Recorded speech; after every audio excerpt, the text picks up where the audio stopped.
messieurs, bonjour.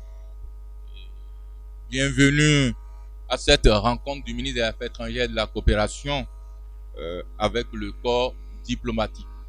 Je suis Wilfried Adon, je suis journaliste et je suis le modérateur de cette rencontre. C'est la 8e fois que s'effectue cet exercice désormais érigé en tradition. Et celui-ci lance l'année diplomatique 2017-2018 au moment où notre diplomatie se donne de nouvelles ambitions face aux exigences des relations internationales désormais marquées par la prééminence des questions sécuritaires, économiques et climatiques, entre autres. C'est donc à raison que cette rencontre prévue pour durer 90 minutes fait une large place à ces préoccupations. Il s'agira de répondre à une question essentielle.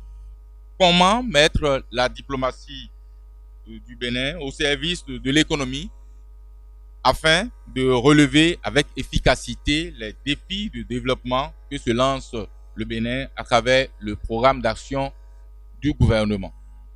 Je voudrais, si vous le permettez bien, vous énoncer rapidement les grandes étapes de cette assise. Nous suivrons dans quelques minutes l'adresse du ministre des Affaires étrangères et de la coopération au corps diplomatique. M. Aurélien Agbenonsi sera suivi du professeur Barthélémy Biaou, agrégé des sciences économiques, directeur du laboratoire de recherche en économie et gestion. Et le professeur Biaou nous entretiendra sur un sujet d'importance, la diplomatie économique du Bénin et le contexte international, rôle et défis du diplomate. S'en suivront 30 minutes de questions et réponses entre le corps diplomatique, le ministre des Affaires étrangères et le professeur Barthélémy Biaou. Cette rencontre prendra fin lorsque je vous aurai présenté la grappe d'artistes et de créateurs triés sur le volet que le ministre des Affaires étrangères et de la coopération a retenu de promouvoir à cette occasion. Certains parmi eux sont jeunes et se signalent par l'originalité de leurs initiatives. Les autres, déjà célèbres par leurs œuvres, sont moins jeunes et ont acquis logiquement une épaisseur et une notoriété qui inspire admiration et respect. Mais vous allez le voir au vernissage de l'exposition installée dans le grand hall de ce ministère, tous se distinguent par un extraordinaire talent. Alors, c'est d'ailleurs à la catégorie des plus jeunes que je voudrais à présent faire appel pour le premier entracte de cette rencontre. Ils sont étudiants, toutes filières confondues, à l'université d'Abomey-Calavi. Ils sont les purs produits du Centre de recherche et de documentation sur les chants et danses du Bénin. Mesdames, Messieurs, je vous prie d'accueillir pour 5 minutes le Conservatoire de danse cérémonielle et royale du Bénin dans une danse princière, le Acha.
Merci beaucoup au Conservatoire de danse cérémonielle royale du Bénin qui était dans une présentation du Sud Bénin, le Akia.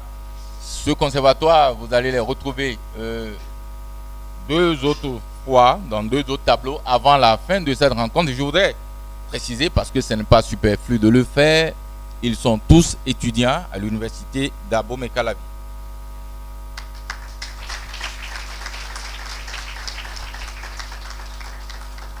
Madame, Monsieur, après cette prestigieuse danse princière du Sud Bénin, nous allons maintenant dans le vif du sujet.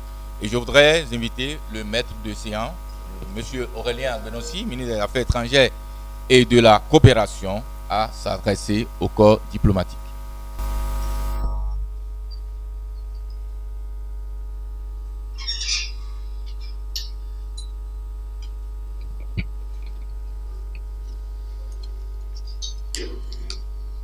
Merci, Monsieur le maître de cérémonie.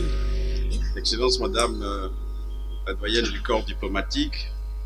Excellence, Mesdames, Messieurs les ambassadeurs, Messieurs les chefs de mission diplomatiques et consulaires représentants des organisations internationales au Bénin, Monsieur le professeur Barthélemy Biao qui tout à l'heure va nous entretenir, distingués invités, Mesdames, Messieurs, chers amis de la presse. Je voudrais vous souhaiter la bienvenue dans cette maison qui est la vôtre, cette maison où vous avez désormais vos habitudes. Je voudrais d'entrée saluer ici Monsieur l'ambassadeur du Ghana, dont j'ai reçu ce matin les copies figurées de l'aide de créance. Je voudrais peut-être qu'il se lève pour que vous puissiez le remarquer. Ambassador of Ghana, can you just stand? J'ai également reçu ce matin les copies figurées des lettres qui accréditent l'ambassadeur, nouveau chef de la délégation de l'Union européenne parmi nous, et vous aurez certainement l'occasion de le voir dans les jours qui viennent. J'ai souhaité procéder à l'ouverture de notre année diplomatique 2017-2018 avant que ne commence un événement très important pour les diplomates que vous êtes et que je suis, l'Assemblée générale des Nations unies qui s'est ouverte en fait mardi à New York. Il me paraît essentiel d'échanger avec vous qui représentez ici vos pays, vous qui êtes basés ici, sur les questions qui préoccupent la communauté internationale et vous éclairer sur les positions de mon pays sur l'ensemble de ces questions. Cette 72e session de l'Assemblée générale des Nations unies qui s'est ouverte donc mardi a un thème qui me paraît très intéressant et qui est digne d'être médité. Priorité à l'être humain, paix et vie décente pour tous sur une planète préservée. Je vois que ce thème rappelle, si besoin en était, l'ensemble des thématiques qui nous préoccupent. Ce thème, je crois, met l'humain au centre et au centre de toutes nos préoccupations, mais rappelle les questions de sécurité, les questions de développement humain, également les questions de droits de l'homme. Je voudrais vous dire que c'est une préoccupation de notre gouvernement, du président de la République, dont le projet de développement économique et social que nous traduisions dans le programme d'action du gouvernement, le PAC que vous connaissez, que c'est une préoccupation que nous inscrivons au cœur de notre démarche politique et vous êtes au courant déjà des priorités qui sont les nôtres. Je voudrais très rapidement avoir quelques articulations avant de vous laisser la parole. C'est pour cela que je m'efforce de ne pas être long ce matin. Sur les questions internationales, je voudrais juste rappeler, puisque nous avons des nouveaux parmi nous, je voudrais rappeler les principes cardinaux qui sous-tendent la politique extérieure de mon pays, le Bénin.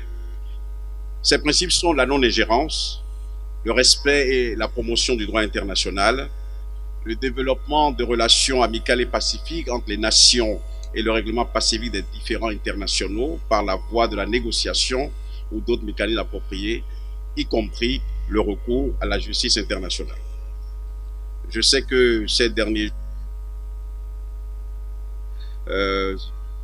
des sujets qui sont les uns les plus préoccupants que les autres.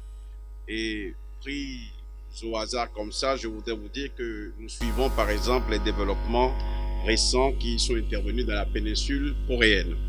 Et que sur ce plan-là, notre position, c'est que puisqu'on peut craindre que ces événements soient de nature à relancer des tensions de violence, nous souhaitons que très rapidement une solution soit trouvée, et c'est pour cela que nous souscrivons aux résolutions du Conseil de sécurité qui condamnent cette remontée de tensions. Je veux dire que nous respectons, le Bénin respecte les décisions du Conseil de sécurité qui sont destinées à empêcher la prolifération de l'arme nucléaire, en particulier, et vous les connaissez, les résolutions 17-18, 18-74, 20-94, 22-70, 23-21, 23-56, 23-71 et 23-75, qui condamnent très clairement la République populaire démocratique de Corée pour ses essais nucléaires et dit des mesures contraignantes à l'encontre de ce pays. Nous savons au Bénin que les sanctions seules ne suffiront pas. Donc, je souhaite que la négociation soit mise au service de l'amélioration substantielle des relations de voisinage et de l'évolution des perceptions réciproques des acteurs impliqués sur ce théâtre de crise. Je veux dire également, pour ne pas aller dans tous les détails, que toutes les questions concernant la sécurité sont des questions qui nous préoccupent. Le chef de l'État a exprimé sa solidarité au Mali et au Burkina Faso suite aux derniers événements qui ont menacé leur sécurité et entraîné des morts. Et je veux rappeler ici que le Bénin soutient fermement les efforts de la communauté internationale destinés à éradiquer le fléau du terrorisme sous toutes ses formes, y compris la piraterie et les attaques à main armée en mer. Le Bénin, et je voudrais le réaffirmer très fortement ici, prône la mise en œuvre équilibrée de la stratégie antiterroriste mondiale adoptée par les Nations Unies en 2006. Toujours sur le chapitre de la paix, je veux réaffirmer ici que le Bénin contribuera et continuera de contribuer donc aux activités des Nations Unies dans le domaine de la sécurité à travers notre participation aux opérations de maintien de la paix. À cet égard, je voudrais rappeler que le 8 février dernier, j'ai signé ici avec le représentant spécial du secrétaire général au Mali l'accord sur le statut d'administration au Bénin, et ceci dans le sens de faciliter le transit par le corridor béninois des biens et équipements à destination de cette mission. Il est clair que ce que je viens de dire appelle une transformation nécessaire de l'ordre international, dont la question de la réforme du Conseil de sécurité des Nations Unies est l'un des aspects les plus emblématiques. Sur ce plan-là, nous sommes totalement en faveur d'une réforme qui permettra de rééquilibrer les pouvoirs de cette instance et de donner à l'Afrique et à d'autres pays émergents la place qu'ils méritent au sein de cette organisation. Nous soutenons donc le consensus des Oulwini qui demande l'attribution à l'Afrique de 2 sièges de membres permanents avec droit de veto et toutes les prérogatives qui sont accordées aux membres permanents, ainsi que 5 sièges de membres non permanents. Je voudrais aborder rapidement quelques questions sous-régionales. Nous sommes forts de l'intégration régionale, un des objectifs de notre politique internationale. La réforme de l'Union africaine reçoit notre soutien et nous serons parmi les pays qui accompagneront le mandat du président Paul Kagame qui prendra la tête de l'Union africaine dans quelques mois. Je voudrais aussi dire que notre pays suit avec beaucoup d'attention les développements dans un pays frère voisin, le Togo, et en raison des répercussions possibles dans les pays voisins, mais nous sommes persuadés que la voie du dialogue et la voie des réformes permettra à notre pays frère de ne pas aller sur une voie qui n'est pas du tout souhaitable, et le président est attentif au développement en ce moment à Lomé. Je voudrais enfin dire que les questions nationales, sur les questions, la portée internationale des questions nationales, que nos priorités pour cette année diplomatique seront d'abord la revitalisation de la coopération avec chacun de vos États dans le cadre des mécanismes qui existent, mais surtout pour la mise en œuvre du programme. À cet effet, je voudrais vous informer que le président de la République, à l'issue d'un conseil présidentiel sur les investissements qu'il a présidé il y a quelques jours, a créé le comité interministériel sur les investissements, présidé par le ministre d'État Biotchané, qui comprend le ministre d'État Pascal René Koupaki, le ministre des Affaires étrangères, moi-même, le ministre des Finances et le coordonnateur du BAI. Dans les mois, dans les semaines à venir, vous aurez l'opportunité de vous rendre compte que maintenant, nous avons une porte d'entrée unique, que nous mettons de l'ordre dans l'interaction que nous souhaitons efficace avec les investisseurs qui veulent contribuer à l'action de développement de notre pays.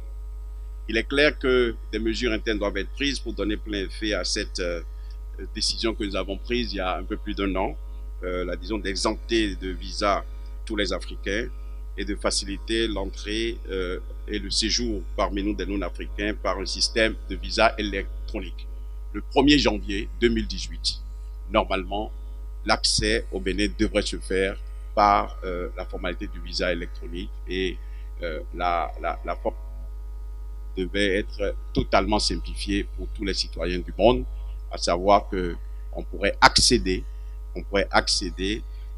à une plateforme qui permet de solliciter son visa, de payer en ligne ou de payer à nos frontières, ou alors même de payer dans nos consulats. La culture de travail de nos consulats et de nos ambassades, des services consulats de nos ambassades, va être totalement transformée, changée pour rentrer dans une modernité conforme à nos ambitions. Je voudrais enfin vous dire que nous avons continué la promotion du droit international et apporté notre contribution à l'universalisation des instruments juridiques internationaux. Et l'ouverture d'une année n'est pas l'occasion du bilan, mais il me plaît de signaler ici qu'au cours de la période 2016-2017, nous avons, de manière très impressionnante, réussi à ratifier et déposer 43 traités, conventions et protocoles relatifs aux droits de l'homme, au terrorisme, au désarmement, aux questions pénales, au commerce, aux droits de la mer, à l'aviation, à la propriété intellectuelle et à la culture, j'en passe. Je m'apprête, à la tête de la délégation que je vais conduire à New York, à participer à la cérémonie des traités où j'aurai l'occasion de déposer plus de 15 instruments de ratification, d'adhésion ou d'acceptation auprès du secrétaire général des Nations Unies. L'année 2017 verra aussi notre participation à l'examen périodique universel que certains ici connaissent très bien au Conseil des droits de l'homme. Je voudrais signaler que nous avons déjà soumis cette année notre rapport complémentaire sur l'application de la Convention de l'élimination de toutes les formes de discrimination à l'égard des femmes, CEDAW, conformément aux recommandations qui sont faites. Je voudrais signaler dans le cadre de la promotion de nos compatriotes dans les institutions internationales que notre gouvernement, à la suite de l'Union africaine de la CEDEAO, a entériné formellement la candidature de Madame Reine Alapini Dansou, avocate connue sur la place, pour un poste de juge à la CPI, juge à la Cour internationale. Je voudrais enfin vous dire que nous allons continuer les réformes au niveau du ministère des Affaires étrangères.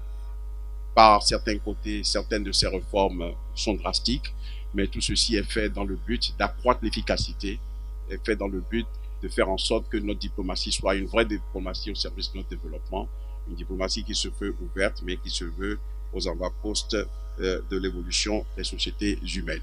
Je voudrais vous assurer, mesdames, messieurs les ambassadeurs, messieurs les représentants des organisations internationales, que nous ferons tout ce qui est en notre pouvoir pour être à la hauteur de la mission qui nous a été confiée, pour vous accompagner dans la mission qui vous a été confiée par vos pays et par vos organisations. Je vous souhaite une bonne année diplomatique 2017-2018.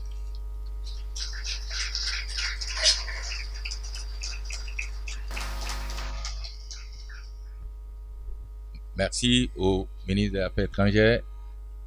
et de la coopération pour cette adresse au corps diplomatique. Alors, mesdames, messieurs, il est venu le moment de laisser la parole au professeur Barthélémy Biaou. Je l'annonçais il y a quelques instants, il est agrégé en sciences économiques, ancien recteur de l'Université africaine de développement coopératif, ancien recteur de l'Université de Parakou, directeur du laboratoire de recherche en économie et gestion. Le professeur Biaou développe une expertise avérée en politique commerciale et financière internationale pour le développement, en gouvernance et gestion économique, en politique d'intégration économique, entre autres. La diplomatie économique du Bénin dans le contexte international, rôle et défis du diplomate, c'est le sujet dont il va nous entretenir pendant une dizaine de minutes, professeur. J'ai envie de vous poser une question pour vous mettre le pied à l'étrier, comme on le dit. Quelles sont les clés pour mettre la diplomatie du Bénin au service de l'économie et donc du développement? Pour répondre donc à votre question, je crois que il y a deux choses qui constituent en quelque sorte la conclusion de ma communication.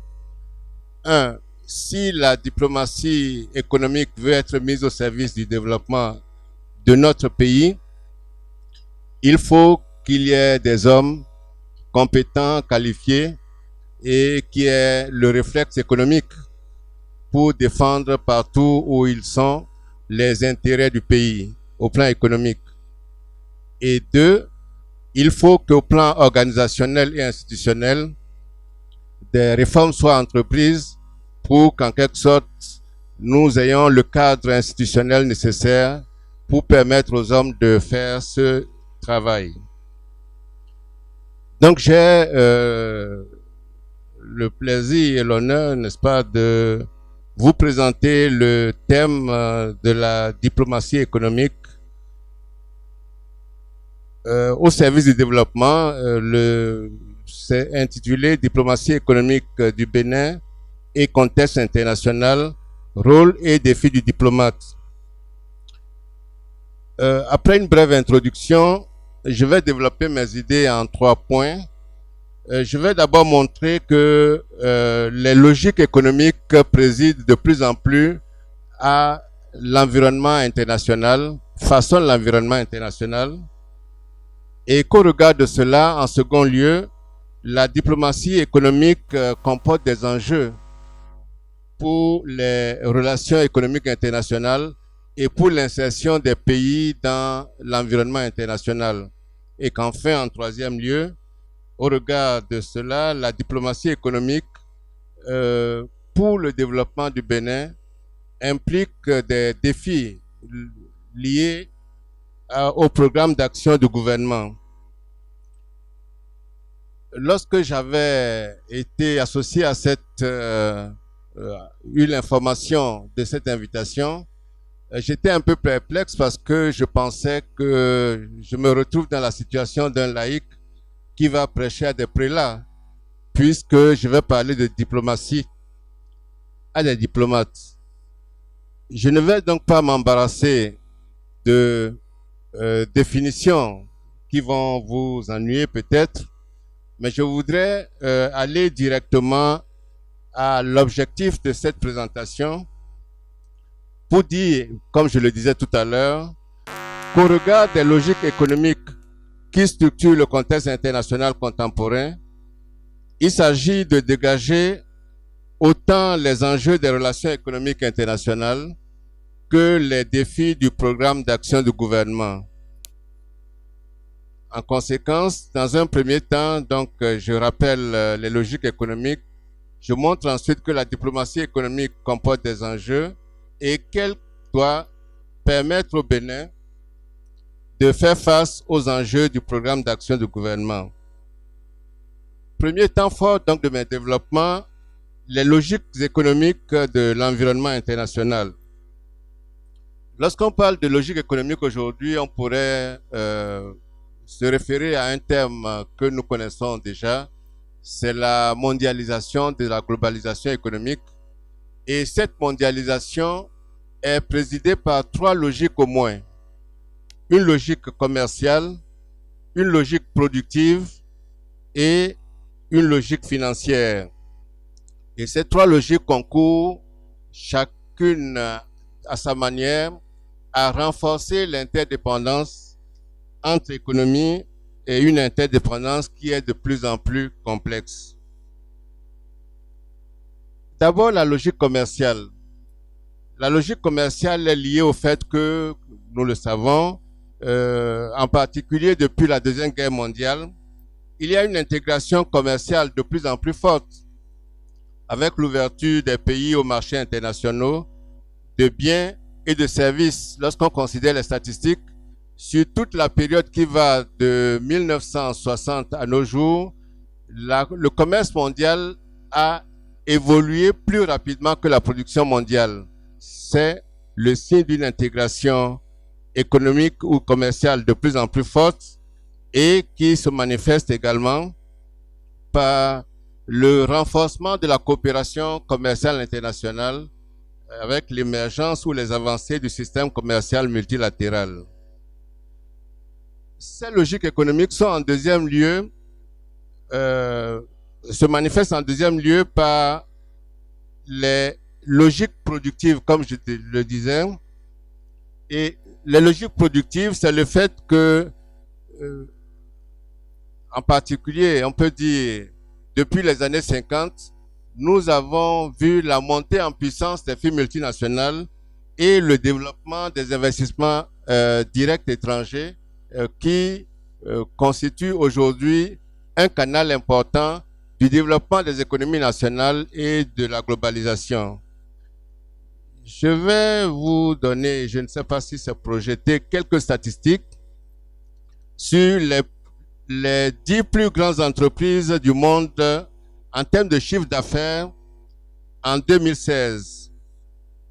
La première, c'est Walmart, d'origine américaine, 485 milliards 485,873 milliards de dollars, et le dernier sur les 10, c'est ExxonMobil. En fait, ces statistiques étaient destinées, si je les montre, à attirer votre attention sur le fait que il y a des entreprises multinationales, une seule entreprise qui est plus riche que le pays le plus riche d'Afrique, n'est-ce pas? Donc, vous avez les statistiques du Nigeria. En 2016, le Nigeria était le pays le plus riche avec 405,1 milliards de dollars américains, et c'est inférieur à la plus grande entreprise américaine. Je ne vais pas m'étendre sur les motivations, qui sont des motivations propres aux entreprises pour se multinationaliser, pour développer des activités à l'étranger. Les entreprises ont des motivations économiques qui portent sur le fait qu'elles ont des avantages à défendre, que l'économie internationale est une économie de compétition dans un contexte de stratégie oligopolistique, ce qui conduit par exemple les entreprises à bénéficier du soutien de leur gouvernement. Vous vous souvenez que récemment, le gouvernement, j'allais dire Boeing, a porté plainte pour pratiques commerciales déloyales à Bombardier, parce que Bombardier aurait bénéficié de subventions canadiennes pour gagner un marché aux États-Unis. La troisième logique, c'est la logique financière. Depuis, encore une fois, la Deuxième Guerre mondiale, il y a eu un certain nombre de développements qui ont contribué à faire en sorte que nous ayons une intégration financière croissante. C'est la question des euro-dollars après le plan Marshall.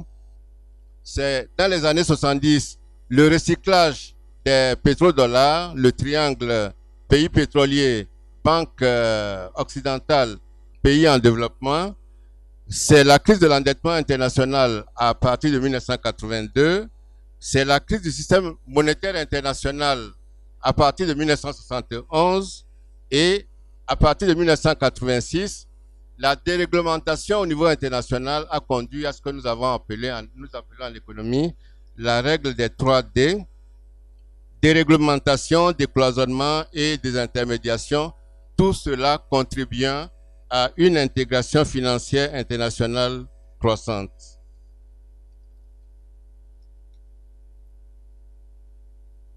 En somme, et c'est pour conclure sur cette première partie, les logiques économiques qui caractérisent l'environnement international sont, comme on peut s'en rendre compte, basées sur l'initiative privée et les mécanismes de marché.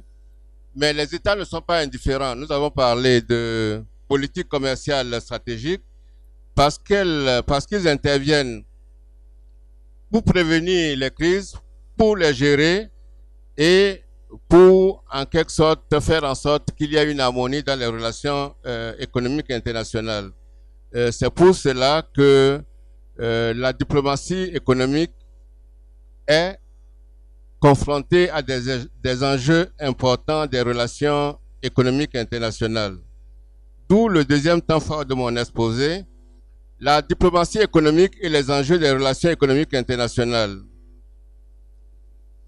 Peut-être que je vais être bref ici pour dire que dans un premier temps, la diplomatie économique a au moins 3 objectifs. Soutenir les entreprises nationales sur les marchés internationaux, attirer les pays vers le pays des investissements étrangers et mieux adapter le cadre de régulation régionale et internationale aux intérêts économiques nationaux. Je vais faire une petite digression. La question du financement de l'Union africaine est une question ancienne. Dans les années 2000, il y a eu des activités auxquelles j'ai personnellement participé. Il y a un seul pays qui n'a pas voulu qu'on taxe les billets d'avion pour fournir des ressources à l'Union africaine.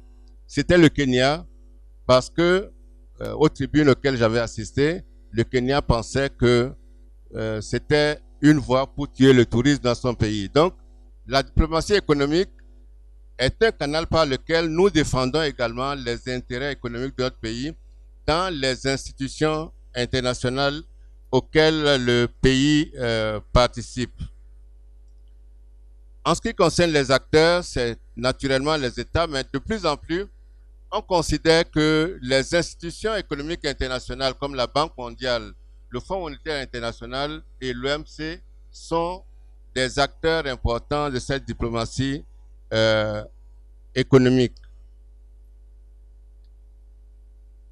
Quant au champ d'action, nous l'avons déjà dit, le commerce, l'investissement, les marchés internationaux, la question de migration, l'aide, on parle d'aide liée, la sécurité économique et les institutions qui façonnent l'environnement international sont des champs d'action de la diplomatie économique qui va se mettre en branle à travers un certain nombre de mécanismes et d'instruments, les relations entre États, les négociations internationales et les jeux d'influence, puisque les spécialistes de relations internationales que vous êtes, vous savez que les relations internationales sont des relations asymétriques en règle générale et qu'on peut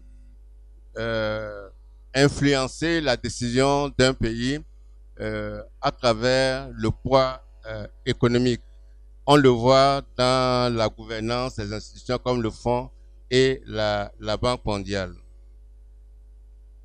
Alors, au moins 2 conditions pour que la diplomatie économique soit efficace. C'est un peu la réponse que je donnais tout à l'heure. D'abord, il faut que le profil des hommes et des femmes, bien sûr, en charge de la diplomatie économique soit approprié pour prendre en charge ces questions. Donc, qu'ils aient le réflexe économique et comme j'aime à le dire, qu'en termes de savoir, de savoir-faire et de savoir-être, ils soient outillés. Et en second lieu, il faut qu'au plan institutionnel et organisationnel, il y ait une réorientation stratégique pour que on fasse un état des lieux de la prise en compte des questions relatives à la diplomatie économique dans ce qui se fait déjà et qu'on définisse, le cas échéant, un plan d'action pour des réformes nécessaires pour rendre un peu plus visible et plus efficiente la diplomatie économique. Au regard de ce qui vient d'être dit et des ambitions que révèle le programme d'action du gouvernement, qu'est-ce qu'on peut dire? Deux choses rapidement. En premier lieu, c'est que le programme d'action du gouvernement révèle, on dit que c'est le Bénin révélé, mais il révèle, je peux dire encore, les grandes ambitions du Bénin. Mais ces grandes ambitions sont mises en relation avec la diplomatie économique. Je vous lis, pour résumer les ambitions. Le gouvernement a fait le choix d'agir simultanément sur les leviers politiques, administratifs, économiques et sociaux pour mettre le pays en mouvement en impulsant une relance rapide, massive et durable de l'économie. C'est l'ambition. Et je ne vais pas m'étendre sur le PAG que tout le monde connaît. Les piliers, 3 piliers, les axes stratégiques, 7 axes stratégiques, 45 projets phares et 95 projets sectoriels. Mais ce qui est important au regard de ce qui nous préoccupe aujourd'hui, c'est que la diplomatie économique est en bonne place dans le programme d'action du gouvernement. On note en effet que lorsqu'on prend l'axe stratégique numéro 2 du pilier 1, qui est dénommé amélioration de la gouvernance, n'est-ce pas? À la page 9 du document Bénin révélé, on retrouve, et je cite, l'objectif est de faire de la diplomatie béninoise un véritable instrument de rayonnement et de mobilisation de ressources au service du développement. Donc, la diplomatie économique apparaît clairement comme un instrument pour réaliser les ambitions du PAG. Mais la diplomatie économique ne peut réaliser cette ambition qu'à certaines conditions. Quelles sont les implications pour la diplomatie économique? On a constaté en lisant le PAG que les sources de financement proviendront pour 71% du secteur privé. Alors, si les sources de financement doivent provenir pour 71% du secteur privé, les autres étant des prêts concessionnels ou semi-concessionnels, la diplomatie économique doit être mise en branle pour attirer vers le pays les investissements étrangers nécessaires pour la mise en œuvre du programme et la création d'emplois. On sait, puisque c'est pas la première rencontre avec le corps diplomatique, que dans mes lectures, j'ai constaté que le 6 juin dernier déjà, Monsieur le ministre des Affaires étrangères et de la coopération a rencontré le corps diplomatique et a montré quelques actions qui ont été déjà entreprises. Mais il faut dire que de façon complémentaire, pour la réalisation de tous les objectifs du PAG, la diplomatie économique sera sollicitée, notamment pour l'accélération de l'intégration régionale à laquelle vous tenez et pour la promotion des produits béninois sur les marchés régionaux et internationaux.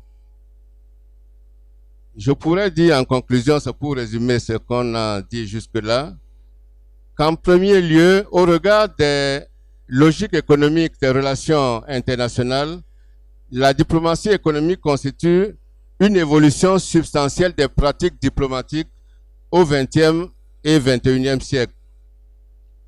En second lieu, elle est pour tout pays, même les pays développés, une source d'enjeux importants pour l'insertion de l'économie nationale dans un environnement international de plus en plus complexe.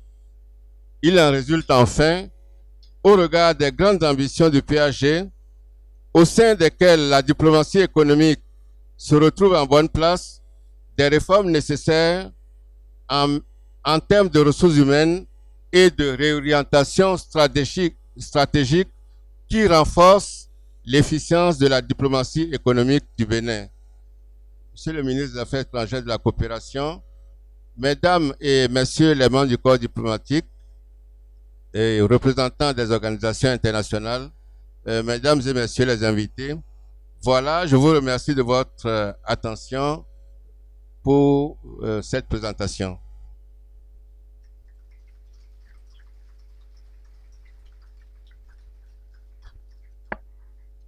Merci, professeur Barthélémy Biaou. On retiendra, par rapport à la question que je vous ai posée, que la diplomatie est l'outil, la diplomatie économique est l'outil qui doit permettre d'intéresser les financements intérieurs et extérieurs, pardon, à la réalisation du programme d'action du gouvernement. Alors, je voudrais vous remercier pour cette communication qui, avec l'intervention du ministre des Affaires étrangères, introduit le jeu des questions et réponses auxquelles nous allons nous livrer à présent. La parole sera donc aux membres du corps diplomatique qui honorent cette rencontre de leur présence, et je voudrais suggérer, si vous n'y trouvez pas d'inconvénient, que la parole soit d'abord accordée à la doyenne du corps diplomatique et qu'à sa suite, les autres diplomates qui le souhaitent prennent librement la parole. Madame l'ambassadeur du Niger.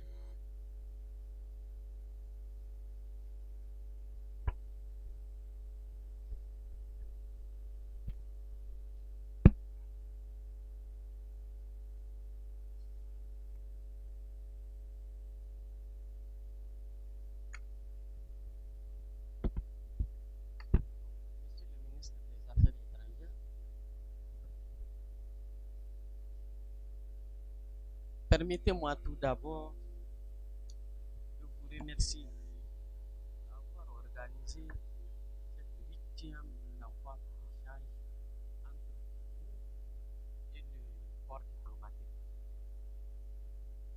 Je ne vais pas beaucoup m'étendre sur ça parce que ça, c'est l'action diplomatique que vous êtes en train de préparer. Et le corps diplomatique ne peut que s'en réjouir et vous accompagner dans vos actions. Merci.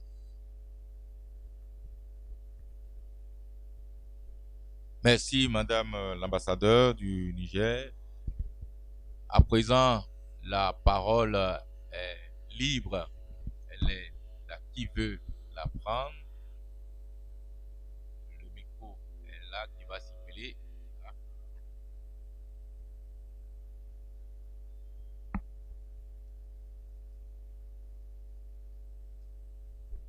Merci. Je voudrais remercier Monsieur le ministre des Affaires étrangères et de la coopération, également aussi le professeur Barthélémy Biaou pour l'économie qu'il vient de nous faire sur les liens de la diplomatie et justement également aussi tout ce qui concerne le PAG. Ma question ou mon interrogation va d'abord dans un premier temps au ministre des Affaires étrangères sur le thème dont il a fait cas de la 72e je dirais, réunion de l'Assemblée générale, dont un des thèmes phares sera sur la prévention. Prévention en termes sécuritaires, en termes de conflits et autres.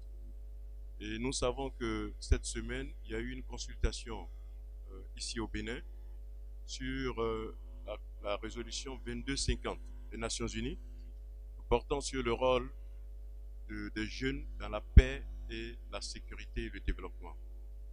Je souhaiterais savoir en la matière quel est l'apport ou la position du gouvernement béninois vis-à-vis du rôle des jeunes dans la mise en œuvre de cette résolution 2250. La deuxième intervention, si le ministre voudrait bien revenir sur le comité interministériel sur les investissements. Est-ce que ce nouveau comité remplace le premier qui était déjà là sur le comité de mobilisation des ressources, ou bien est-ce que c'est le même comité? Mais peut-être une clarification à ce niveau nous permettra de bien nous informer, mais également aussi de savoir à partir de ce comité-là quelles seront les interactions entre ce comité et les partenaires techniques et financiers. Ma dernière intervention reviendra au professeur Biao, dont il a parlé des différentes logiques, les trois logiques, à savoir, économique, financière, les logiques économiques, financières, productives et autres, mais je pense, et commerciales. Je pense que de plus en plus, au XXIe siècle, il y a une autre logique, peut-être que vous nous en direz davantage, qui est un peu celle de la dimension environnementale. Parce qu'aujourd'hui, c'est cette triptyque-là qui gouverne véritablement le développement de nos pays, à savoir l'économique, le social et l'environnement. Donc, c'est un peu les trois éléments que je voudrais juste avoir. Merci.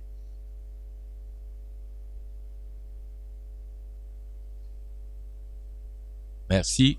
Le micro peut continuer à circuler. Et on vous souhaiteriez qu'on y aille rangé par rangé. On peut prendre deux autres questions encore avant les premières réponses.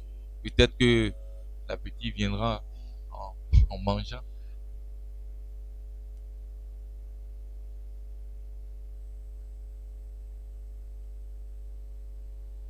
Pas d'autres questions. Alors, le ministre des Affaires étrangères et le professeur Biao pourront répondre aux deux questions qui ont été posées pour les autres. Je voudrais remercier Madame la doyenne du corps diplomatique qui a salué cette initiative comme elle le fait d'habitude, et je veux dire aussi toute mon appréciation de l'avoir présente ici à nos côtés. Au coordonnateur résident du système des Nations Unies, je voudrais, après l'avoir remercié, dire que la question de la prévention en matière de sécurité et de conflit est une question qui nous préoccupe au plus haut point. Tout comme moi, vous savez que la question du dividende démographique au service du développement est au cœur d'une démarche informée de croissance dans tout pays. Mais ce qui se passe aujourd'hui, c'est que les données de notre pays montrent que c'est un pays jeune, c'est un pays où les jeunes ont la majorité, et la préoccupation du gouvernement est que nous devons donner un peu plus d'attention, accorder un peu plus d'attention à la jeunesse. Il ne vous aura pas échappé que nous n'avons pas un ministère de la jeunesse. Le président n'a pas voulu d'un ministère de la jeunesse parce qu'il considère que dans toutes les politiques sectorielles, les jeunes doivent être intégrés.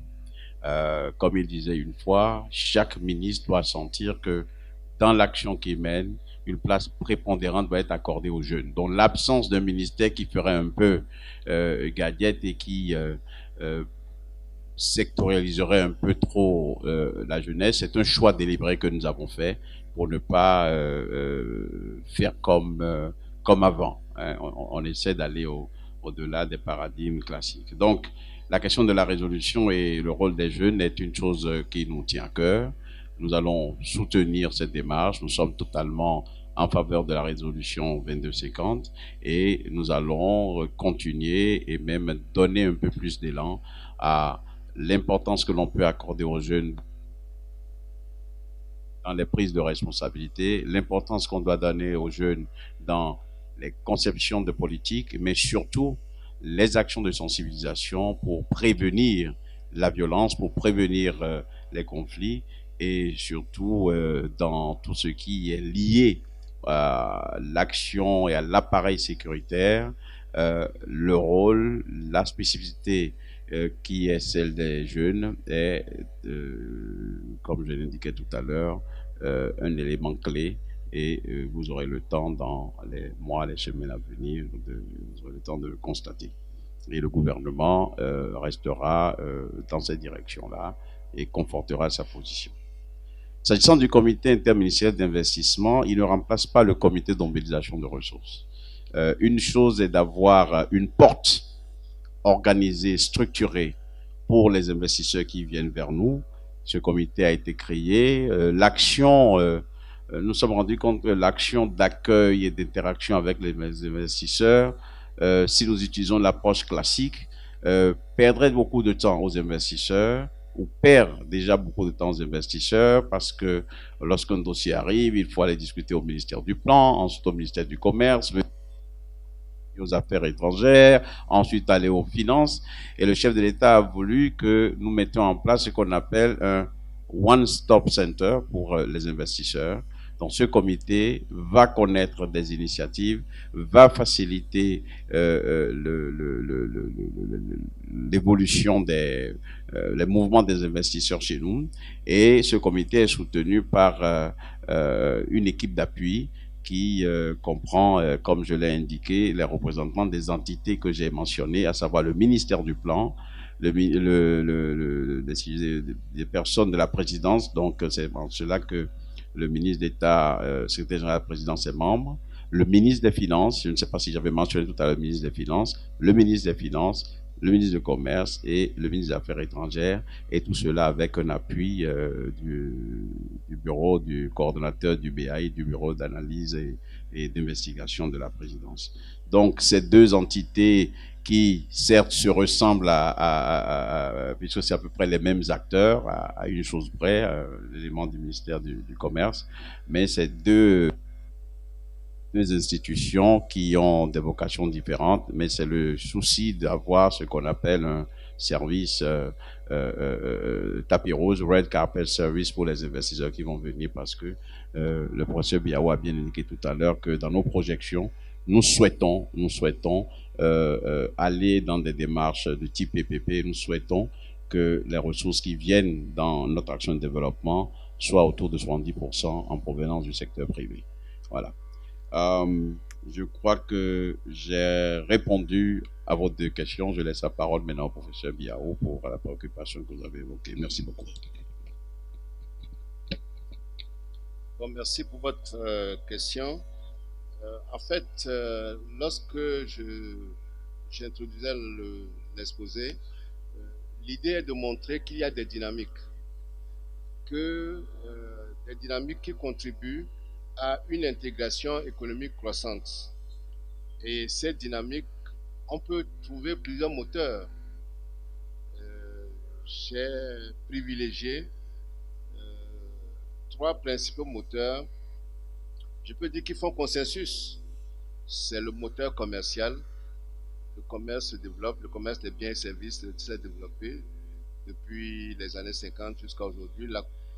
Le commerce a pris le pas ou s'est accru plus rapidement que la production.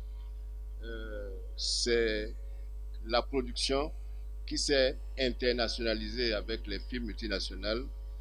C'est la finance qui s'est intégrée au plan mondial, n'est-ce pas, avec la levée des réglementations, en particulier dans les pays développés, aux États-Unis dans les années 80 et en Europe dans les années 90, 93 notamment. Mais ce n'est pas tout en réalité. Si vous avez fait attention, j'ai parlé des migrations internationales. Les migrations internationales constituent aujourd'hui, qu'elles soient choisies, voulues ou etc., forcées, des voies par lesquelles les économies s'intègrent de plus en plus. Les mouvements qui viennent d'Asie, n'est-ce pas, qui viennent d'Afrique, vers l'Europe, etc. Donc, je suis tout à fait d'accord que l'environnement est une logique également qui préside à l'Organisation des relations économiques internationales. C'est d'ailleurs pour cela qu'on recherche, mais on n'a pas encore trouvé, c'est mon point de vue, peut-être que le ministre peut penser autrement, ou vous, n'est-ce pas? On n'a pas encore trouvé un consensus. Il y a eu COP21, COP22, n'est-ce pas, qui sont les accélérations récentes de la question au plan international. Mais comme on s'en est rendu compte avec le changement de gouvernement aux États-Unis, c'est un pas en avant, deux pas en arrière, n'est-ce pas? Ensuite, lorsqu'on considère la prise en compte des questions environnementales dans les négociations commerciales internationales, l'environnement a des difficultés à s'imposer dans l'agenda de l'OMC, parce qu'il n'y a pas de consensus entre les pays développés et les pays en développement. Bon, nous, économistes, nous avons un instrument qu'on appelle la courbe environnementale de Kuznets, n'est-ce pas, qui montre que, bon, si vous voulez vous développer, et les pays se sont développés comme ça, les autres, il faut une certaine dose de dégradation de l'environnement pour qu'il se stabilise à un moment donné et qu'il diminue ensuite dans le processus de développement. Et donc, certains pays en développement arguent de cela en disant, bon, la dégradation de l'environnement a été pour vous une condition de votre croissance économique. On ne peut pas comprendre que ce ne soit pas le cas pour nous. Donc, je suis tout à fait d'accord avec vous que les questions environnementales constituent une préoccupation des évolutions économiques internationales, mais constituent également une question controversée, n'est-ce pas, dont la prise en compte dans les agendas internationaux n'est pas, je peux dire, consensuelle. Donc, merci pour cela.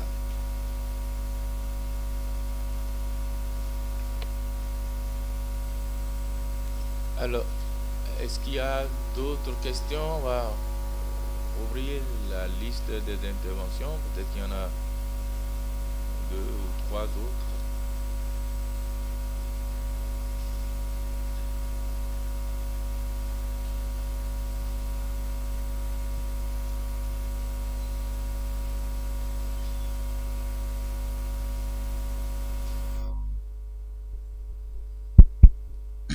Merci beaucoup.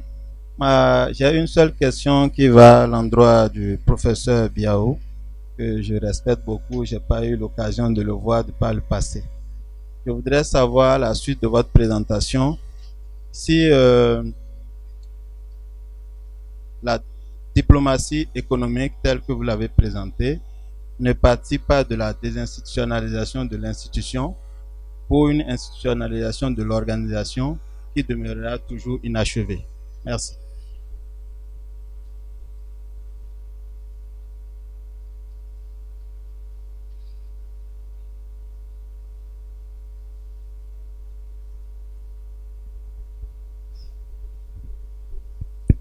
Je voudrais remercier le professeur Biao. Et l'aspect qui m'a intéressé le plus dans son intervention, c'est par rapport à la force de frappe que les multinationales ont aujourd'hui dans le commerce mondial. Parce qu'il y a des sociétés à elles seules qui valent beaucoup de pays. Et donc, de ce fait, influencent directement ou non les positions des États. Ce qui fait que les relations économiques ne sont pas toujours sincères et stables. En tant que professeur, je voudrais demander au professeur comment ils envisagent la formation des futurs diplomates pour que la diplomatie qui ressemblait à une guerre de tranchées devienne une guerre de mouvement.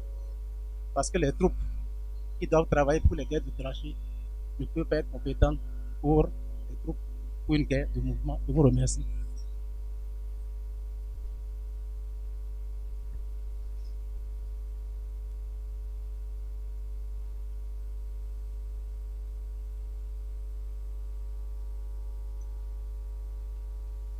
Bon. Il y a un doigt qui se lève quelque part ici.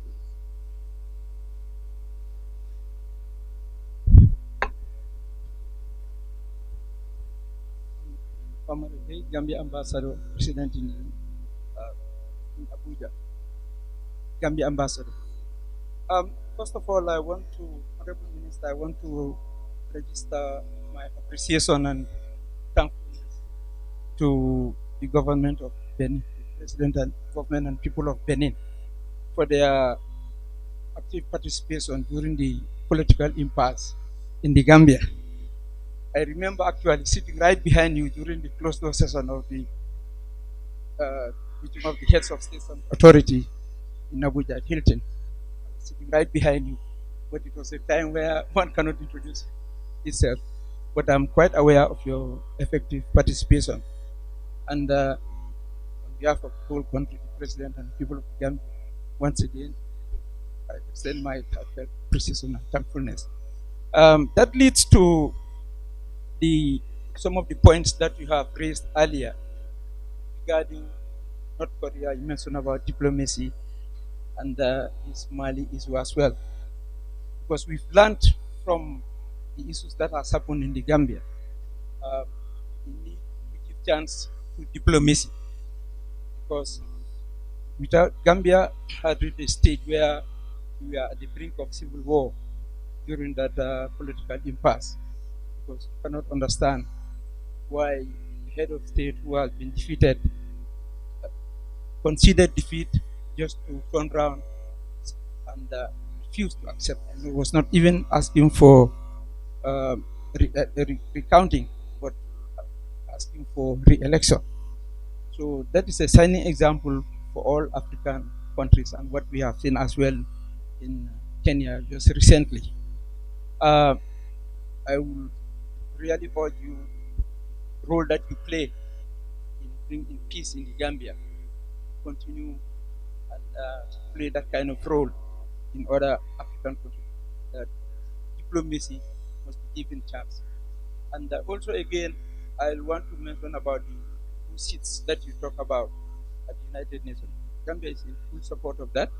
And I think Africa, as a block of nations of more than 50 countries, if we should play both economic diplomacy and political diplomacy, there is nothing that we are not able to achieve at the level of any international forum. And finally, again, we spoke about, well, I think my questions are just too much, so I'll just give chance. Excuse me. I'll give chance for Honorable Minister to dialogue more on that, but it's more about coming together to work together as a team, and we congratulate you for all that you have done so far to bring the country to what it is. Thank you.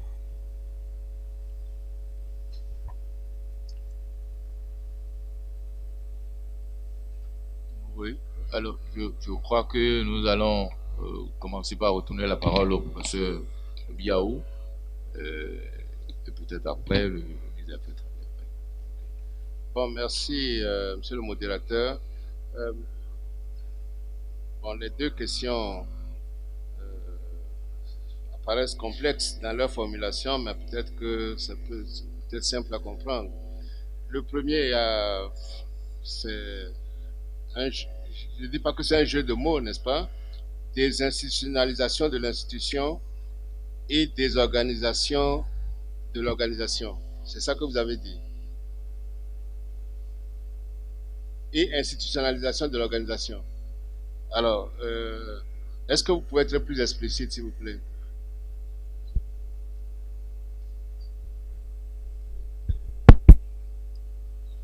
Merci, professeur. Pour moi, a priori, la diplomatie économique demeure et a toujours été du ressort de l'État.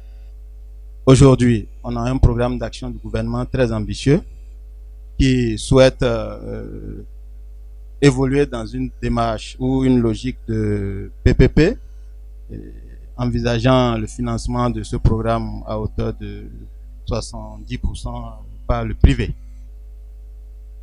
Le financement de l'action du gouvernement, qui est une institution. Le privé qui n'est pas considéré en tant que tel comme une institution. Pour ça, je parle de la désinstitutionnalisation de l'institution. La diplomatie économique au niveau international, avec l'ouverture peut-être, par exemple, de bureaux économiques, bureaux commerciaux de notre pays à l'étranger, et ouvre également le champ d'une forme d'éclosion de l'État vers des entités micro qui ont des caractéristiques d'une organisation. Mais au finish, est-ce qu'on pourra évoluer sur le long chemin avec ce modèle diplomatique ou bien cette logique de diplomatie économique? C'était en substance ce que je voulais véhiculer comme message. Merci. Bon, merci pour ces précisions. Je vais d'abord préciser une chose. Les entreprises, c'est des institutions. Il faut que ce soit clair. Du point de vue de l'économie, les entreprises, c'est des institutions. L'État est une institution. Lorsqu'on fait de la comptabilité nationale, on parle de secteur institutionnel et il y a les entreprises et il y a l'État. Tous et d'autres agents économiques, comme on dit, concourant à l'organisation, n'est-ce pas, de l'économie et à la création de richesses. La seule différence, c'est que l'entreprise crée des biens et services marchands, alors que l'État organise l'économie et produit des services non marchands pour le bon fonctionnement de l'économie. Bon. Cela étant dit, votre inquiétude, c'est de dire que, bon, il y a un certain nombre de prérogatives qui relevaient de, comme vous, juristes, vous l'avez dit, n'est-ce pas, du domaine régalien de l'État et que désormais, ça va être progressivement transféré au secteur privé. Il faut comprendre que les fondamentaux de la politique économique sont clairs. Tel que je vois les choses évoluer, l'initiative privée constitue un déterminant important de la création de richesses dans la plupart des pays, y compris les pays qui, entre guillemets, se disent socialistes. Et donc, l'État est là pour organiser le cadre, s'il est dans son rôle, et les entreprises sont également là pour créer de la richesse. Moi, je crois qu'il n'y a pas d'incompatibilité, parce que vous, votre inquiétude, c'est un peu une manière de déshabiller l'État, et puis c'est le roi mis à nu, quoi, si vous voulez. Non, je crois que ce n'est pas une inquiétude qui est suffisamment fondée, n'est-ce pas? L'État a un programme, une vision, et dans cette vision-là, il faut retrouver des ressources pour réaliser les ambitions. Et ces ressources peuvent venir valablement, n'est-ce pas, du secteur privé, national ou international. Le second intervenant a d'abord exprimé des inquiétudes, je crois, sur le poids des multinationales dans l'économie mondiale. Oui, c'est sûr, il y a une asymétrie dans les relations entre les multinationales et les États. Je vous ai donné un exemple, n'est-ce pas? Le pays le plus riche d'Afrique est moins riche qu'une entreprise multinationale. Alors, s'il se retrouve à négocier, naturellement, ce poids-là va peser dans la balance. Donc, je fais le commentaire sur ce premier aspect pour dire qu'il appartient aux États individuellement ou collectivement de s'organiser pour négocier, donc renforcer les capacités de négociation. On a vu des pays africains où un gouvernement arrive et remet en cause des contrats qui ont été négociés avec des multinationales. Alors, si tel est le cas, cela veut dire qu'il y avait des petits problèmes au moment où on négociait les premiers contrats. Et que, bon, soit c'est l'asymétrie qui a joué, soit c'est l'insuffisante capacité de négociation pour faire prévaloir les intérêts du pays. Le deuxième point de votre intervention concernait la formation des diplomates. Encore une fois, il y a une allégorie de guerre de tranchées et de guerre de mouvement, n'est-ce pas? Comme je ne suis pas très fort dans le domaine de la technique militaire, n'est-ce pas? Je ne vais pas entrer dans l'explication de cela, mais je crois qu'il y a une question qui est derrière. Comment former les diplomates pour qu'ils soient capables de prendre en charge les questions à l'ordre du jour, c'est-à-dire les questions de diplomatie économique. Pour répondre à ça, il y a le diplomate, il y a l'environnement du diplomate. Le diplomate, c'est vous, fonctionnaire des affaires étrangères. L'environnement du diplomate, c'est peut-être un chef d'entreprise qui a intérêt à négocier avec son partenaire dans un autre pays. En ce moment-là, vous êtes facilitateur, mais pour être facilitateur, il faut que vous soyez un peu informé. Je vous fais part de ma petite expérience, n'est-ce pas, puisque dans une vie antérieure, j'ai été enseignant à l'étranger, n'est-ce pas, hors du Bénin, et il fallait faire une réforme des programmes dans une institution de formation des diplomates qu'on appelait IRIC, Institut des Relations Internationales du Cameroun, pour ne pas le citer, n'est-ce pas, qui formait des diplomates, je peux dire, purs et durs. Mais à partir de 1993, on a introduit des formations spécifiques. Et vous venez avec votre profil d'économiste, votre profil de journaliste, votre profil parfois d'ingénieur. Et on vous fait une formation, on vous donne des compétences parce que la diplomatie est un art aussi qu'il faut apprendre et il faut l'apprendre dans une école de diplomatie. Donc ce que je crois, c'est que les diplomates soient de plus en plus formés les diplomates qui sortent et qui font le travail soit aient un background d'économiste, et ensuite que le diplomate ne s'enferme pas dans sa tour d'ivoire et que quand il va négocier, il s'entoure de ceux qui sont les plus concernés. L'impression que j'ai, peut-être que le ministre peut le confirmer ou démentir, c'est que lorsque les chefs d'État étrangers se déplacent, j'allais dire, pour négocier, ils s'entourent des entreprises ou des entrepreneurs qui sont les premiers concernés et ils sont là, n'est-ce pas, pour soutenir leur action. Autre chose, je crois également que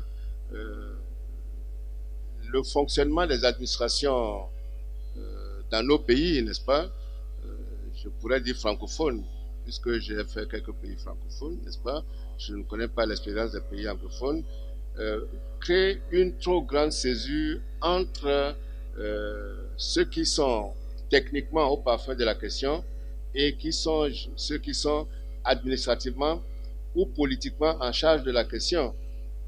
Lorsque vous voulez négocier avec le Fonds monétaire international, il y a des économistes dans les universités, mais ils ne sont pas concernés. Lorsque vous allez à l'OMC, il y a des spécialistes de commerce international dans les universités et dans les centres de recherche. Ils ne sont pas pris en compte.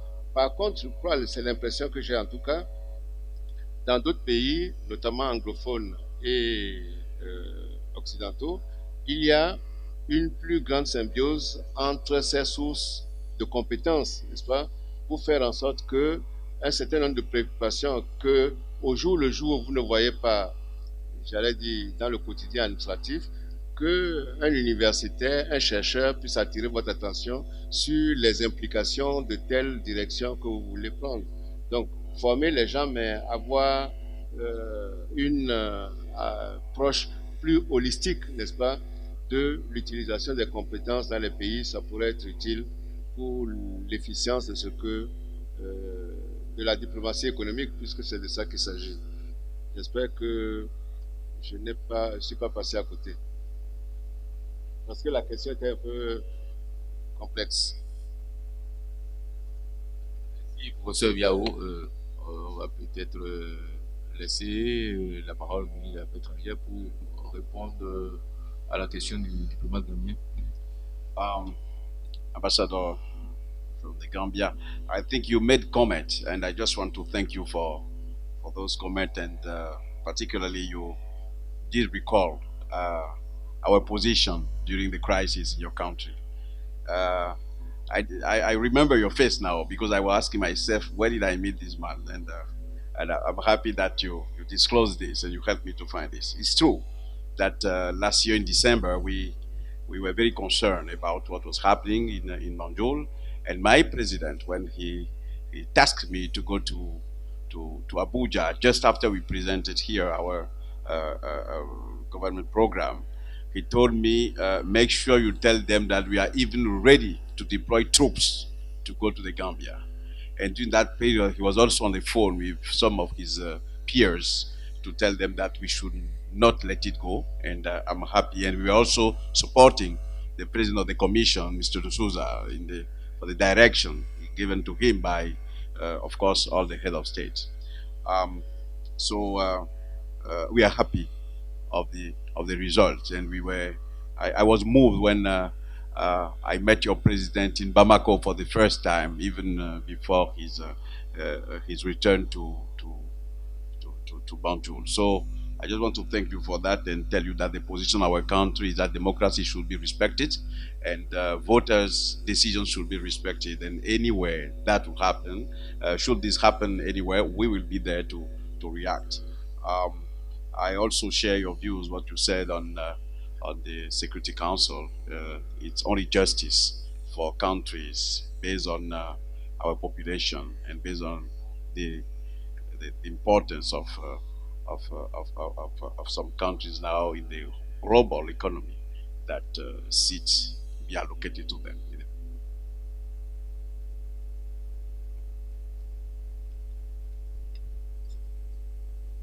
Alors, merci pour ces échanges, pour ces questions et pour ces réponses apportées par le professeur Biaou et le ministre des Affaires étrangères. Après, donc, le majestueux tableau que nous avons suivi, un tableau de danse princière qu'ils ont livré, les jeunes danseurs du conservatoire de danse cérémonielle et royale du Bénin nous transportent maintenant sur les hauteurs de la Takora pour une chorégraphie typique et absolument captivante. Vous allez le voir, ils nous proposent 5 minutes de Tipenti et je vous prie de les accueillir.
Merci à ces danseurs que nous allons retrouver pour la troisième fois au cocktail. Ils sont talentueux, vous avez dû vous en rendre compte vous-même. Mais avant de les retrouver pour ce dernier tableau qu'ils vont nous présenter au cocktail comme je l'annonçais, je voudrais maintenant vous parler d'art et de création pour quelques minutes, plus précisément d'artistes et de créateurs. Commençons par les premiers sur la liste. Ils sont de cette jeunesse qui ose, de cette jeunesse entreprenante. Ils ont opté pour une approche innovante de la protection de l'environnement. Franck et Francis Zanhoudao et Caliste Conrad Hello sont les figures de proue d'un projet éponyme porté par un vivier de jeunes inventeurs. Il s'agit des foyers Atigan. Ces foyers sont munis d'un dispositif électronique pour l'allumage automatique. Il fournit une autonomie de 48 heures en utilisation continue pour une ampoule LED à consommation réduite et un port USB pour la recharge de téléphone portable. Au dire des concepteurs, ces foyers réduisent de 80% la consommation en combustible carbone. Ces jeunes gens ont créé depuis 2012 une entreprise spécialisée dans la fabrication industrielle de ce foyer écologique. Entreprise militante et citoyenne, pour ainsi dire, Atiga a comme leitmotiv le développement des énergies renouvelables et la lutte contre le réchauffement climatique à travers la réduction de la déforestation. Ces messieurs, à travers cette innovation, ont déjà engrangé près d'une dizaine de prix, dont le prix de l'Organisation mondiale pour la propriété intellectuelle et le premier prix du meilleur produit innovant de la 4e fois de l'intégration de l'UEMOA. Et je voudrais vous prier de les applaudir.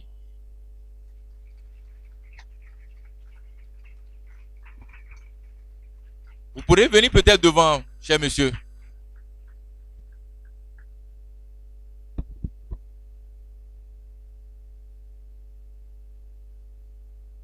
Voilà. Leurs foyers sont exposés dans le rôle. Les deux premiers, vous devez vous en rendre compte, ce sont des jumeaux. Franck et Francis. Et le troisième, qui est au milieu d'eux, permet d'avoir les 3 pieds du foyer. Chez nous, il paraît, il y a un adage qui dit quand un foyer a 3 supports, eh bien, il ne renverse pas la marmite. Et c'est sans doute pour ça qu'ils sont venus à 3. Merci, monsieur. Vous pouvez rejoindre vos places respectives. Le second sur ma liste se définit comme le sculpteur du vide. Il raconte des scènes de la vie quotidienne en présentant des personnages en action au moyen d'un matériau improbable qui donne pourtant de la solidité, de la légèreté, de la vitalité et du mouvement, le fil de fer. C'est la marque Rémi S'amuse. S'amuse, S-A-M-U-Z. Ne vous y méprenez pas. Son travail n'est pas de l'amusement.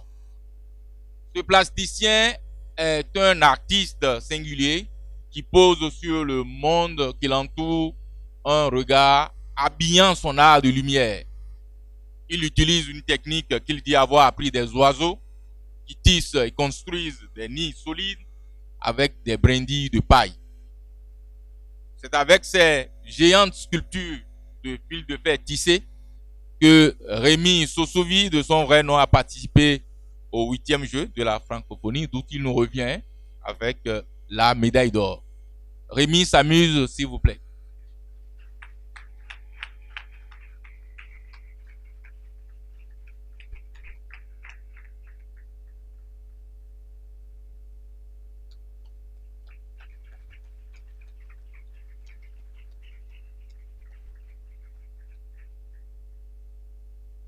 Merci Rémi. Mais d'où vous est venu ce nom de Rémi S'amuse? Je crois que ça a retenu l'attention de tout le monde. Moi aussi. J'étais curieux de savoir. Ah, c'est dans l'amusement qu'il crée. Rémi s'amuse. Merci beaucoup, Rémi. Voilà, son œuvre est exposée dans le grand hall. Nous allons le voir tout à l'heure. Le troisième était également au 8e jeu de la francophonie. Sa passion, lui, c'est la photographie. Sa source d'inspiration, les enfants. Et l'innocence qui se dégage de leur regard. Car soutient-il derrière chaque enfant se cache une histoire. Yannick Folly, qui se définit comme un photographe activiste, dit rechercher sa marque dans une enfance oubliée. Dans un environnement où désormais tout le monde dispose d'un appareil photo et sait l'utiliser, les chroniqueurs et autres professionnels de la photo le présentent comme l'une des étoiles montantes de la photographie en Afrique. C'est quelque chose.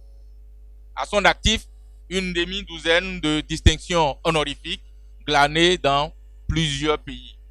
C'est le signe de son savoir-faire et sans doute de son engagement aussi. Yannick Folly.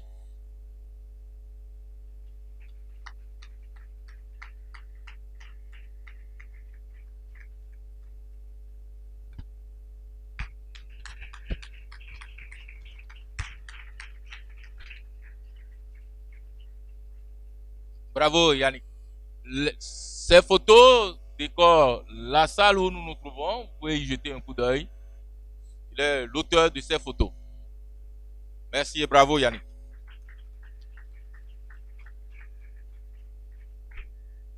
Le suivant est un immense personnage et que je prends un risque énorme à vous présenter. Tellement il a de facettes. Tellement son parcours est sans commune mesure. Dans les milieux artistiques béninois, on l'appelle doyen depuis plus de 3 décennies. Ancien élève du Conservatoire national supérieur des arts dramatiques, Kofi Gaou, artiste polyvalent, est d'abord homme de théâtre. Mais il est également peintre, architecte d'intérieur, graphiste et cinéaste. C'est un spécialiste reconnu de la toile appliquée, autrefois utilisée dans le royaume d'Abomey. C'est d'ailleurs la source majeure de son inspiration. Il se définit comme un artiste anticonformiste. On lui doit la revitalisation de l'art plastique béninois par des combinaisons particulières de perles, de coris, de raffia, mêlant des tissus venus des 4 coins du monde. Ce qui fait de son œuvre, de ses œuvres, j'allais dire, de véritables tableaux en tissu. Pour lui, Kofi Gaou, le tissu porte en lui-même une force que la peinture ne transmet pas. Doyen, est-ce que vous pourrez venir devant, s'il vous plaît?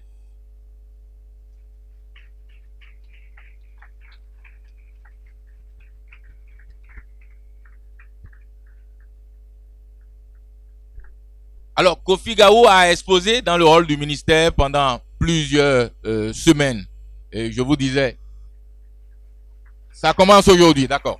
Ça commence aujourd'hui, à partir d'aujourd'hui, pour plusieurs semaines dans le ministère des Affaires étrangères. Je ne sais pas, Kofi Gaou, si tout ce que j'ai dit de vous est vrai. Je ne sais pas si j'ai tout dit. C'est vrai qu'on ne peut pas tout dire ici. On ne peut pas. Merci beaucoup. Merci beaucoup. Ouais.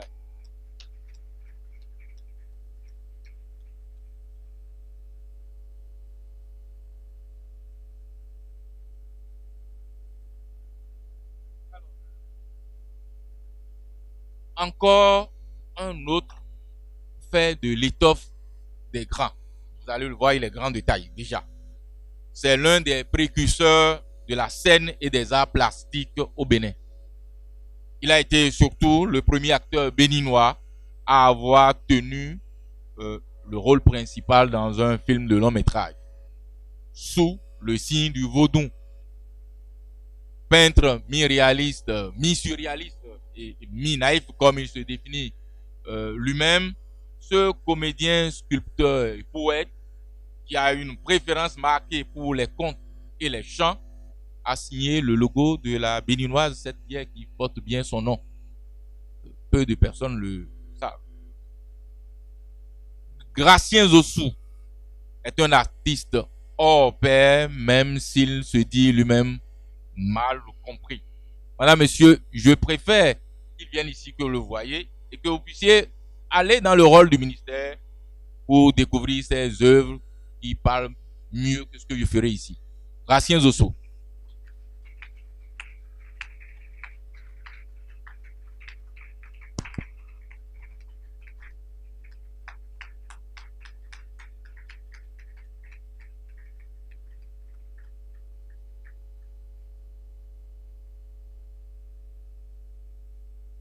Merci, Gratien Zossou. Je vous l'avais dit, il est grand détail. Merci beaucoup.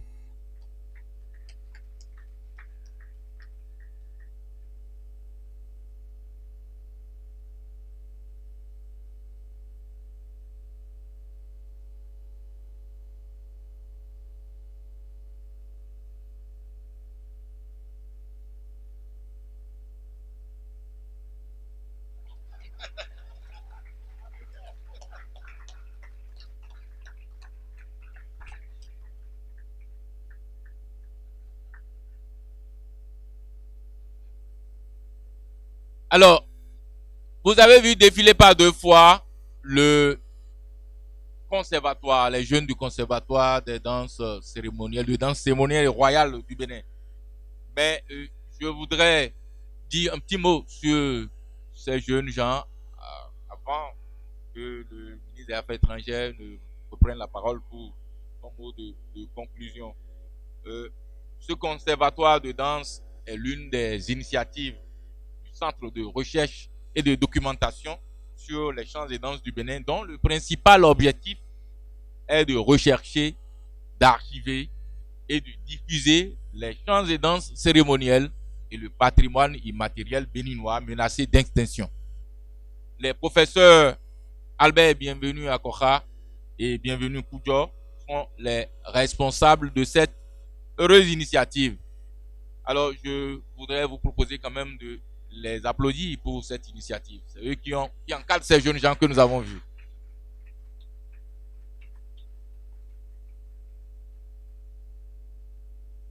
Alors, il est temps... Ah, ils sont là. Ça, le professeur Koudjo, bienvenue.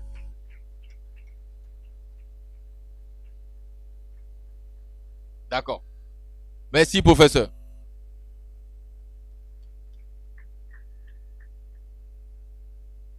Mesdames, Messieurs, il est temps à présent de mettre un thème à cette rencontre pour durer 90 minutes. J'espère que nous sommes restés dans le temps. Je voudrais alors prier le ministre des Affaires étrangères et de la coopération de faire sa conclusion de notre séance. Et je vais la faire parce que nous sommes contraints par le temps. L'année diplomatique 2017-2018 est donc ouverte. Nous allons continuer notre partenariat. Je voudrais remercier tout un chacun de vous d'être venus ici aujourd'hui. Je voudrais remercier les créateurs, les artistes, les artisans qui ont accepté de jouer le jeu de la diplomatie à la fois économique mais aussi culturelle. Mais le ministère des Affaires étrangères ne deviendra pas le ministère de la Culture. Nous sommes chargés de tout vendre, de présenter l'image de notre pays. Je voudrais remercier le professeur Biaou qui nous a entretenus parce qu'il n'y a pas de rentrée sans conférence inaugurale. Donc, c'était le but de la manœuvre. Et je voudrais remercier surtout les équipes du ministère, ceux de la direction du protocole d'État qui, en lien avec Madame Loff, ont organisé tout ce que nous faisons aujourd'hui. Je voudrais remercier MB Curie, la compagnie qui a géré la régie et qui est venue nous assister. Et je voudrais dire toute mon appréciation à Monsieur Wilfried Adon, journaliste émérite, très bien connu, qui a accepté aussi de faire la modération de cette rentrée de la famille diplomatique. Le risque qu'on prend lorsqu'on cite, c'est qu'on peut oublier. Alors, si d'aventure j'ai oublié un acteur important de ce qui nous a réunis aujourd'hui, je voudrais solliciter l'indulgence de cette personne ou de ces personnes. Merci d'être venu. Nous passerons là pour rejoindre le hall, nous rafraîchir un peu, regarder les œuvres et repartir avec beaucoup d'énergie en sachant que nous aurons une bonne année diplomatique 2017-2018. Je vous remercie.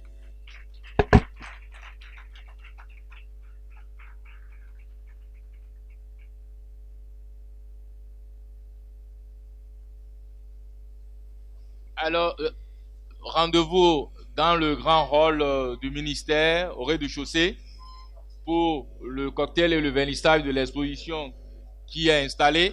Et je voudrais profiter pour inviter, vous inviter tous à la journée, ou plutôt aux journées portes ouvertes du ministère qui seront organisées dans quelques semaines. Merci beaucoup, merci à tous.